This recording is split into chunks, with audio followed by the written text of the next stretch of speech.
की कुणी ते पुसू नये, असं काही लिहावं की कुणी ते पुसू नये, आणि पुसता येत नाही म्हणून काळाने रुसू नये, आणि पुसता येत नाही म्हणून काळाने रुसू नये. असाच काहीसा इतिहास लिहून ठेवला आहे न पुसता येणारा, ज्या इतिहासानं शिक्षण पर्वात एका नव्या क्रांतीचा उदय केला, ज्या इतिहासानं शिक्षणापासून अलिप्त असणाऱ्या तमाम बहुजनांच्या कष्टकऱ्यांच्या मुलांना शिक्षण प्रवाहात आणून त्यांच्यात आमूलाग्र बदल घडवला. नमस्कार, माझे नाव आर्या अमोल. माझ्या शाळेचे नाव श्री कल्लेश्वर हायस्कूल टाकवडे. मी आता 5वी अ ची विद्यार्थिनी आहे. मी आज तुम्हा सर्वांसमोर कर्मवीर भाऊराव पाटील यांच्या आठवणी या विषयावर भाषण सादर करीत आहे. बहुजन समाजाच्या लेखी जाणीवेचा प्रवाह अजून आला नव्हता. अंधश्रद्धेची रात्र मात्र सरत नव्हती. ज्ञानोदयाची चिन्हे मात्र दिसत नव्हती. अशा परिस्थितीत महात्मा फुले यांच्या सत्यशोधक चळवळीत काम करणारा समग्र क्रांतीचा अग्रदूत कर्मवीरांच्या रूपाने निर्माण झाला.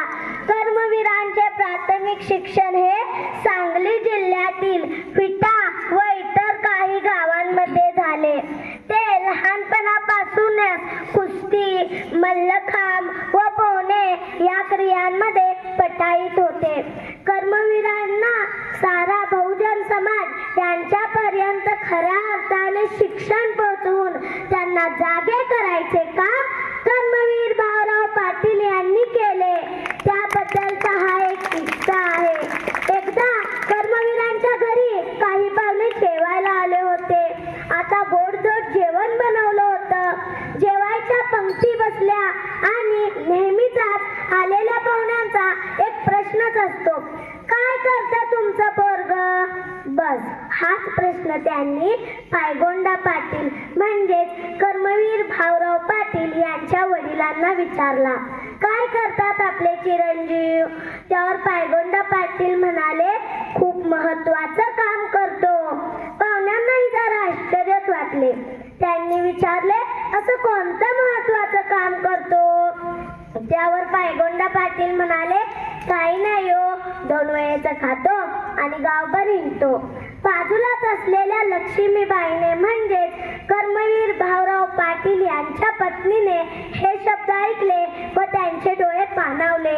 जेवण वाढताना कर्मवीरांच्या ताटात लक्ष्मीबाईंच्या डोळ्यातील अश्रू पडले. त्यावर पाहुण्यांसमोर झालेला अपमान आणि आपल्या स्वतःच्या पत्नीसमोर झालेला अपमान त्यांना सहन झाला नाही. ते ताडकन ताट्यावरून उठले आणि नीट सातारा गाठला. घरातून तर निघून आलोय, काय करावं सुचत नव्हतं. शेवटी किर्लोस्कर कंपनीत प्रचारक म्हणून नोकरी सुरू केली. त्यानिमित्तानं कर्मवीरांना महाराष्ट्रात फिरणं आलं. महाराष्ट्रात फिरताना त्यांच्या लक्षात आलं की आजही माझ्या देशात दारिद्र्य आहे. मुलं शिक्षणापासून वंचित आहेत. आजही माझ्या देशात अस्पृश्यता आहे. हे सर्व कर्मवीर भाऊराव पाटील यांनी पाहिले व डोळ्यात आणि डोक्यात विचाराची ठिणगी पेटली. सारा महाराष्ट्रातील दारिद्र्य डोळ्यासमोर उभे राहिले. शिक्षणाची बिकट अवस्था डोळ्यासमोर उभी राहिली आणि विचाराचं चक्र सुरू झालं. माझा जन्म कशासाठी? माझा जन्म कशासाठी? मी का जगतोय? असा हा ध्येय असाच वाया जाऊ द्यावा? मग कर्मवीरांनी थोडा विचार केला आणि त्यांच्या लक्षात आलं, शिक्षण हेच माणसाला सर्वांगीण बनवतं. ते लढण्याची व जगण्याची ताकद देतं. शिक्षण व्यवस्थेसाठी मला काही करता येईल का? असा विचार त्यांनी केला आणि बहुजन समाजाच्या सत्यशोधक मेळाव्यामध्ये रयत शिक्षण संस्थेची संकल्पना मांडली व एक छोटे रोपटे लावले. बघता बघता त्या छोट्याशा रोपट्याचे रूपांतर मोठ्या वटवृक्षात झाले आणि स्वावलंबी मुलांना कमवा आणि शिकाचे त्यांनी मूल मंत्र दिले. भारत सरकारने त्यांना 26 जानेवारीला 1959 ला पद्मभूषण पुरस्कार देऊन सन्मानित केले. आज रयत शिक्षण संस्था ही आशिया खंडातील सर्वात मोठी रयत शिक्षण संस्था आहे. शेवटी इतकंच म्हणेन की हा इतिहास येणाऱ्या भावी पिढीस अत्यंत प्रेरणादायी ठरणारा आहे. स्वावलंबी शिक्षणाचा दिला मूल मंत्र, स्वावलंबी शिक्षणाचा दिला मूल मंत्र, कमवा आणि शिकाचे अचूक साधले तंत्र, कमवा आणि शिकाचे अचूक साधले तंत्र. बोध वृक्ष वटचिन्हाची निवड योग्य केली, बोध वृक्ष वटचिन्हाची निवड योग्य केली.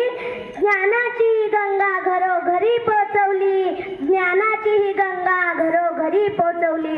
शिक्षण हेच कर्म आणि समाजसेवा हाच धर्म, शिक्षण हेच कर्म आणि समाजसेवा हाच धर्म असं मानून त्यांनी आपलं आयुष्य दुसऱ्यांसाठी वाहिलं, असं मानून त्यांनी आपलं आयुष्य दुसऱ्यांसाठी वाहिलं.